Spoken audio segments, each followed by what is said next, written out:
Friends, welcome back to my YouTube channel smart brain. My name is Meenakshi Rani और मैं करा रही हूँ आपको 9th क्लास का chapter the fundamental unit of life the cell. Cell के बारे में मैंने आपको प्रीवियस वीडियो में सेल के स्ट्रक्चर के बारे में, सेल की डेफिनेशन, थ्योरी ऑफ सेल और काफ़ी कुछ करा चुकी हूँ। आज मैंने प्रीवियस वीडियो में आपको बताया था सेल स्ट्रक्चर के बारे में। सेल स्ट्रक्चर में cell wall, cell membrane and cytoplasm के बारे में आपको बताया था।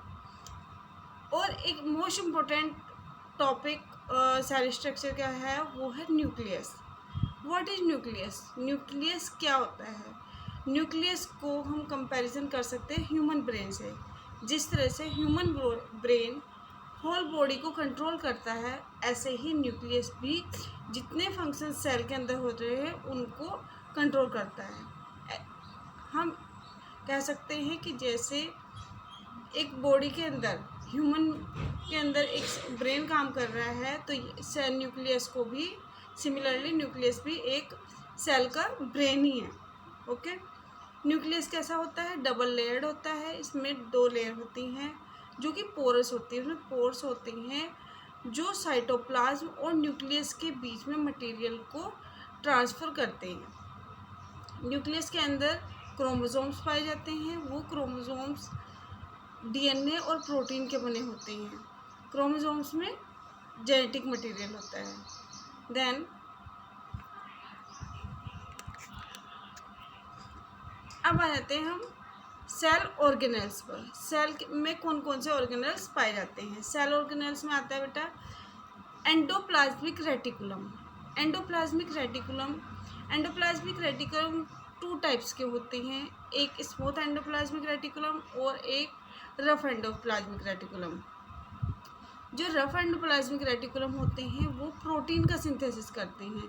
सेल के अंदर जो प्रोटीन बनती है वो रफ एंडोप्लाज्मिक रेटिकुलम के ऊपर बनती है, और स्मूथ एंडोप्लाज्मिक रेटिकुलम में लिपिड्स और फैट्स का सिंथेसाइज होता है।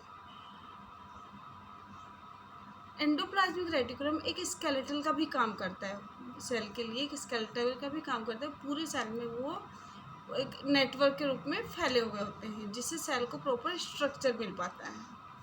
Then mitochondria. What is mitochondria? Mitochondria powerhouse of cell कहा जाता है कि हमारी बॉडी को काम करने के लिए एनर्जी की ज़रूरत होती है। वो एनर्जी कहाँ बनती है? वो एनर्जी सेल के अंदर बनती है, और सेल के अंदर कहाँ बनती है? वो बनती है माइटोकॉन्ड्रिया में। तो इसीलिए माइटोकॉन्ड्रिया को पावर हाउस ऑफ सेल कहा जाता है, और वो जो एनर्जी वहाँ बनती है वो एटीपी के रूप में बनती है। सो एटीपी को एनर्जी करेंसी ऑफ सेल भी कहा जाता है। Then Golgi apparatus. Golgi apparatus क्या होते हैं?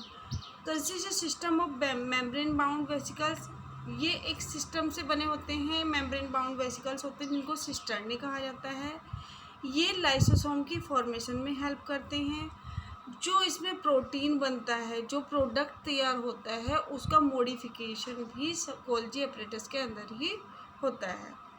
ठीक है, और स्टोरिंग, जो प्रोडक्ट बन रहे हैं उनको स्टोरिंग, पैकेजिंग का काम जो है वो गोल्जी एपरेटस के अंदर ही होता है। Then lysosomes.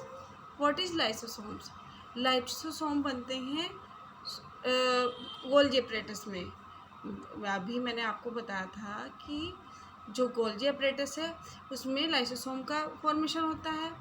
लाइसोसोम के अंदर डाइजेस्टिव एंजाइम होते हैं, यानी कि ये एक डस्टबिन का काम करते हैं सेल के अंदर। जैसे कि सेल में कोई भी फॉरेन पार्टिकल आ जाता है तो उसको क्लीन करने का काम किसका होता है? लाइसोसोम्स का होता है। लाइसोसोम्स एक डस्टबिन की तरह काम करते हैं। देन क्योंकि इसमें डाइजेस्टिव एंजाइम होते हैं, और जब मेटाबॉलिक एक्टिविटीज़ डिस्टर्ब होती है सेल के अंदर तो सेल जो है वो श्रिंक हो जाता है, और जब तो जो लाइसोसोम्स हैं वो ब्रस्ट हो जाते हैं, और ब्रस्ट होने के कारण जो लाइसोसोम्स हैं वो अपने सेल्स को डाइजेस्ट कर लेते हैं, उसको ख़त्म कर देते हैं। Then plastids. What is plastids? Students, plastids जो हैं प्लांट सेल में मिलते हैं। प्लास्टिड्स 2 टाइप के होते हैं, chloroplast and chromoplast and leucoplast. Chromoplast में कलरफुल मिलते हैं और ये कलर देते हैं, जिसमें क्रोमोप्लास्ट में ग्रीन पिगमेंट क्लोरोप्लास्ट पाया जाता है एंड ल्यूकोप्लास्ट के अंदर प्रोटीन, लिपिड्स एंड कार्बोहाइड्रेट होते हैं जो स्टोर करके रखते हैं। नेक्स्ट, वैक्यूल्स प्लांट सेल और एनिमल सेल दोनों में मिलते हैं, लेकिन जो प्लांट सेल होते हैं उनमें वैक्यूल का साइज़ काफ़ी बड़ा होता है। मीन्स एक सेल का 80 to 90% पार्ट जो है वो वैक्यूल्स ने ऑक्यूपाई किया होता है।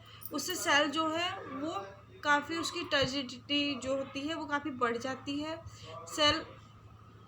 और जो वैक्यूल्स होते हैं एनिमल सेल में वो छोटे साइज़ के होते हैं, इसमें सॉलिड और लिक्विड कंटेंट्स फिल हो रखे होते हैं। ओके स्टूडेंट्स, अभी आप एक काम कीजिएगा, अपनी डायग्राम बनाइए प्लांट सेल एनिमल सेल की, अपनी बुक उठाओ एनसीईआरटी की। मैंने मेन इम्पोर्टेंट टॉपिक आपको कराए हैं, मेन फंक्शंस कराए हैं। अगर आप एनसीईआरटी की बुक करोगे तो उसमें आपको और भी काफ़ी कुछ मिलेगा। So students, please practice, diagram की प्रैक्टिस कीजिए और जो वीडियो है इसको बार बार सुनिए। ओके स्टूडेंट्स, नेक्स्ट वीडियो में मैं आपको सेल डिवीज़न के बारे में बताऊंगी। सेल डिवीज़न हमारा लास्ट टॉपिक होगा। कुछ इम्पोर्टेंट क्वेश्चंस भी हम डिस्कस करेंगे और उसके बाद हम नेक्स्ट चैप्टर कराएंगे। Okay students, thank you.